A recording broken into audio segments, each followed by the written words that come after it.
The punch never landed. That was the moment everything changed, not just for Ray, but for everyone who thought silence meant weakness. What would you do if your silence made you a target, but your strength could silence everyone? Inside the towering concrete walls of Ravenbrook Correctional Facility, survival isn't just a daily task, it's a ritual.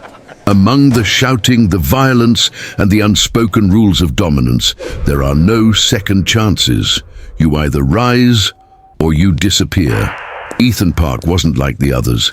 He didn't puff out his chest or mark his territory. He didn't brag, didn't yell, didn't fight for attention. No tattoos, no gang affiliation. Just calm eyes, a steady walk, and a voice barely louder than a whisper. On his first day, some inmates didn't even notice him. But Ray Crusher Malone did. Ray wasn't just another tough guy, he was the self-declared king of Ravenbrook. Towering, broad, with a jaw that looked like it was carved out of stone and fists that had rewritten a few faces. He ruled the mess hall, he dictated who sat where, and he hated being ignored. So when Ethan walked past him in the cafeteria without flinching, without making eye contact, without even reacting to his presence, Ray felt something he hadn't felt in a while, challenged. It started small, a friendly bump in the hallway, a smirk during roll call, the casual toss of Ethan's lunch tray onto the floor. Nothing that would draw the guards' attention. They rarely intervened anyway. But the message was clear. You don't belong here, and I'm going to make sure you know it. Ethan didn't respond. He picked up his tray from the floor without a word, sat in the far corner, and ate silently while the rest of the inmates watched. Not with sympathy, but with relief. As long as Ray focused on the new guy, they were safe.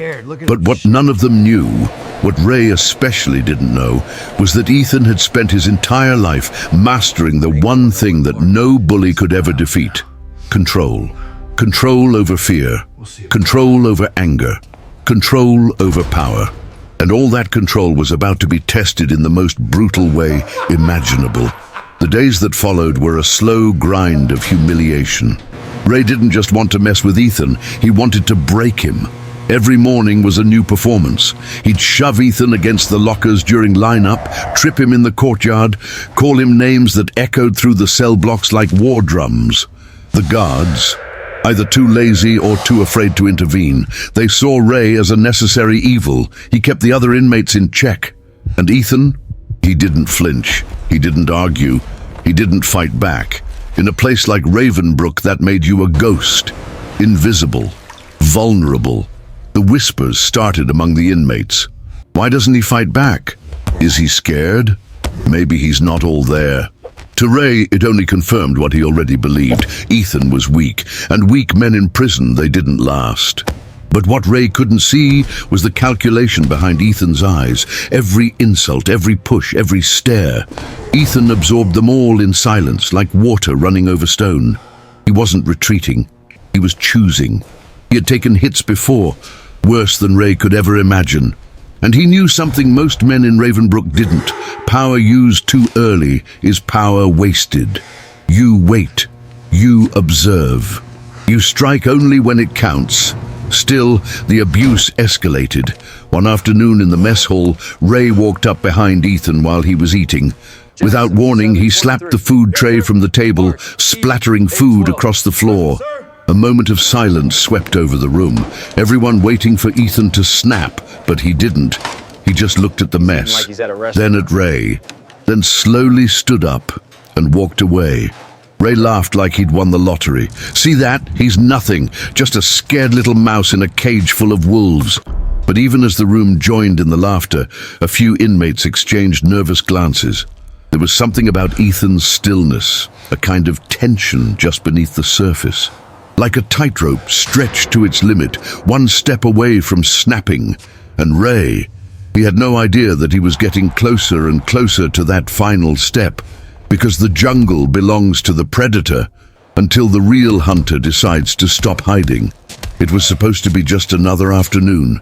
Quiet, routine, the kind of day when nothing really happened, until it did. The laundry room was tucked away at the far end of the prison. No cameras, no guards, just humming machines, the smell of detergent, and the constant echo of clothes tumbling in metal drums. That's where Ray decided it would happen. He brought 2 of his boys, thick-necked thugs who laughed too loud and thought too little. They waited until Ethan walked in with a sack of dirty uniforms, completely alone. No witnesses, no interference.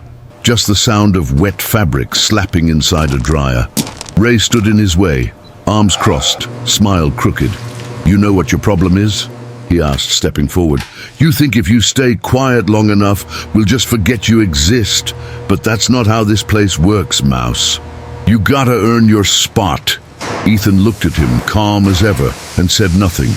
That silence, it burned Ray more than any insult could have, so he pushed him, hard, slamming Ethan's back against the machines. "Say something!" Ray shouted. Ethan's gaze changed. Gone was the passive, quiet inmate. In his place stood something else entirely. His eyes, sharp, still, unblinking, locked onto Ray's. But it wasn't rage, it wasn't fear, it was focus. Ray threw a punch, fast, heavy, the kind that had broken jaws before, but it never landed. In one smooth motion, Ethan slipped to the side, grabbed Ray's arm mid-swing, twisted, and drove his elbow into Ray's ribs. The sound was like a tree branch snapping. Ray staggered, choking on surprise. Before the others could react, Ethan moved, fast, precise, like a machine wound tight. He spun low, swept Ray's leg out from under him, then stood over his chest before the man even hit the ground. Silence. Absolute silence. Ray's crew didn't move.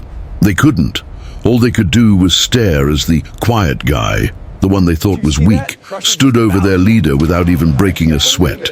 Ethan leaned in just enough for Ray to hear him breathe. "I didn't come here to fight," he said softly, "but I'm not afraid to end one." He turned and walked out, leaving Ray gasping on the floor, humiliated and broken in front of his own men. From that moment on, everything changed. The jungle had a new king, and he didn't need to roar to be feared. Word traveled fast in Ravenbrook. By the end of the day, every cell block knew what had happened in the laundry room. Ray Crusher Malone, the undefeated, untouchable tyrant of the prison, had been dismantled in under 30 seconds by the man no one had ever heard raise his voice. And just like that, everything shifted. Ethan no longer walked alone, not because he sought company, but because no one dared cross his path. The halls parted for him. The cafeteria fell silent when he entered. Even the guards began watching him with a new kind of respect, the cautious kind. But Ethan didn't strut. He didn't take over Ray's throne or claim dominance over anyone. He just returned to his routine, quiet, focused, unshaken, and that's what made it even more terrifying. Ray spent 2 days in the infirmary. When he returned, limping, bruised, something in his expression had changed. The fire, the arrogance, it was gone. Replaced by something deeper, something unfamiliar, humility. No one expected what happened next. It was in the yard, 2 days later. Ethan was doing push-ups near the fence, minding his business, when a shadow approached. Ray. He stood there, silent, for a moment too long. Then, to the disbelief of every nearby inmate, he spoke. "I was wrong about you," he muttered. "I thought you were soft. But you're the strongest man I've ever met." Ethan stood up, wiped the sweat from his hands, and looked him in the eyes. "Strength isn't about who hits harder," he said calmly. "It's about knowing when not to." Ray nodded. No comeback, no threat, just a nod. And then he walked away. From that day forward, Ethan became something rare in a place like Ravenbrook, a man respected not for fear, but for restraint. His silence no longer marked him as weak. It made him untouchable. Because sometimes the loudest man in the room is just trying to convince himself he's not afraid.